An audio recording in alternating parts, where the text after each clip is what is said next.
सरकारी जॉब रहता है तो पैसे का मतलब पेंशन आता रहता है, और हम इसमें हैं तो कर किसी लेवल पे आते हैं तो हम लोग का पैसे का चालू हो जाता है। इसकी बात मत करिए, कॉमन बात कर रहे हैं कि नॉर्मल डांस की बातें भी छोड़ देते हैं। हम लोग ये कहें पैसे इनकम करने के लिए हमारे समाज में हम लोगों ने क्या देखा, क्या लोग करते हैं पैसे सरकारी जॉब होते हैं और अपना रोजगार करते हैं सर, किसी से रोजगार करके पैसा कमाए। पैसा कमा करके क्या, पैसा कमा तो लिया उसके बाद क्या करते हैं?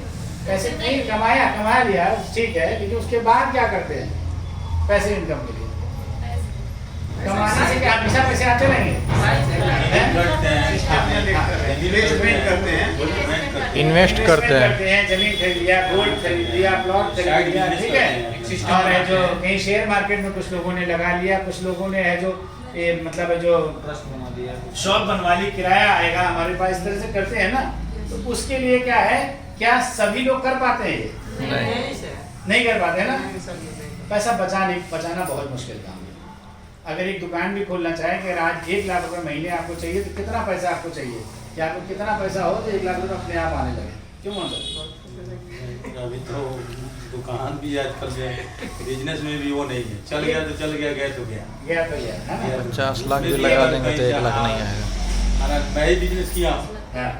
तो मैंने ये है कि चलिए एक तरफ से आ रहा है तो चल रहा है, चल घर पे रहा है, और वही दुकान किराया पर देना होता है तो वो तो कहीं बंद कर दिया।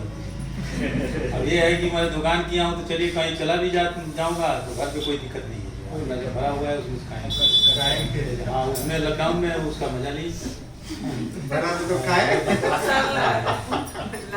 पैसे इनकम करने के लिए हमको क्या करना पड़ता है? पहले एक्टिव इनकम करनी पड़ती है, और एक्टिव इनकम करने के साथ अपनी बेटी की शादी करनी है तो क्या करते हैं? 2000 रुपये, 3000 रुपये, 5000 रुपये बचा के रखते रहते हैं ताकि हम बेटी की शादी कर पाएंगे, मकान खरीद लिया, प्लाट खरीद लिया, यही सब करते रहते। पूरी जिंदगी मैनेज करते और इस दुनिया से चले जाते हैं और मैनेज नहीं हो पाता। ऐसे बहुत सारे लोग हैं जिन्होंने पैसे इकट्ठा करते रहो, पैसे इकट्ठा भी कर लिए तो बेटी की शादी अपनी आंखों के सामने नहीं कर, पैसा होने के बावजूद भी नहीं कर पाए। तो ये क्यों, क्या है? क्योंकि वो इसी जुगाड़ में लगे रहे, पैसे इनकम के लिए कि हम किसी भी तरह से पैसे बचा लें, अपनी बेटी की शादी कर लें, अपने बच्चों को अच्छे से पढ़ा लें, या घूमने चले जाएं, या हज करने चले जाएं, या तीर्थ यात्रा पे चले जाएं, यही सब सोचते रहते हैं पूरी जिंदगी।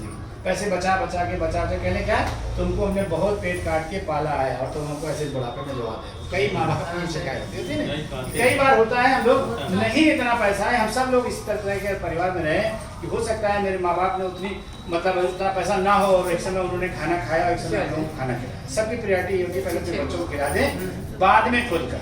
तो इस तरह से पैसिव इनकम को हम लोग को समझने की कि पैसिव इनकम के लिए आपको एक्टिव इनकम करनी होगी, तब जाके आप पैसे बचा करके आप पैसिव इनकम कर सकते हो। लेकिन बहुत सारे लोग नहीं कर पाते हैं। और इसके साथ साथ अभी अख्तर सर ने बताया रॉयल्टी इनकम। रॉयल्टी इनकम ये है, कोई एक ऐसा काम करो कि उसके बावजूद आप रहो या ना रहो, उसके बावजूद आपके बच्चों को पैसा आता है कोई ऐसा कि आप कोई बता सकता है कि मतलब आपके घर में परिवार में किसी ने रॉयल्टी इनकम के लिए काम किया है? नहीं।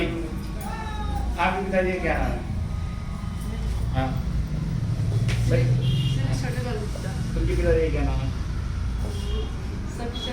उनके पिताजी क्या नाम है? उनके पिताजी क्या नाम है? क्यों नहीं पता है? इस बात का जवाब दीजिए, क्यों नहीं पता है? क्यों नहीं पता है ये बताइए। इसलिए नहीं पता है कि इनके जो बाबा थे वो ऐसा कोई काम नहीं कर गए जिससे इनको कोई फायदा हो। अगर इनको इनके पिताजी को उससे फायदा होता तो जरूर बताते ये वो वाले बाबा हैं जिन्होंने ये शुगर में डाली थी, जिसकी वजह से आज भी तुम्हारे घर में पैसा। मुकेश अंबानी, धीरूभाई अंबानी मर गए, लेकिन पूरी दुनिया जानती है, उनके बच्चे भी जानेंगे, आने वाली जनरेशन भी जानेगी ये जो रिलायंस इंडस्ट्री खड़ी हुई है ये हमारे बाबा धीरूभाई अंबानी ने स्टार्ट की थी।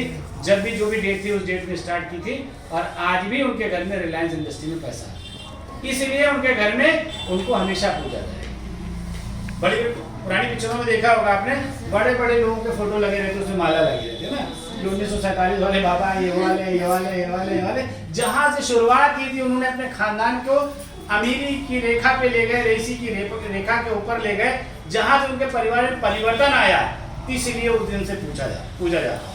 इसीलिए हमको भी नहीं पता है, हमारे बाबा 3-4 जनरेशन का आपको भी नहीं पता, क्योंकि ऐसा कोई काम नहीं करते। बहुत सारे ऐसे लोग होंगे आपके आसपास जिनके बाबा दादा बाग खरीद के छोड़ गए, उनके साल में एक बार बाग बिकती होगी तो उनको पता होगा कि उनके कौन से बाबा खरीद के गए, क्योंकि वो पैसा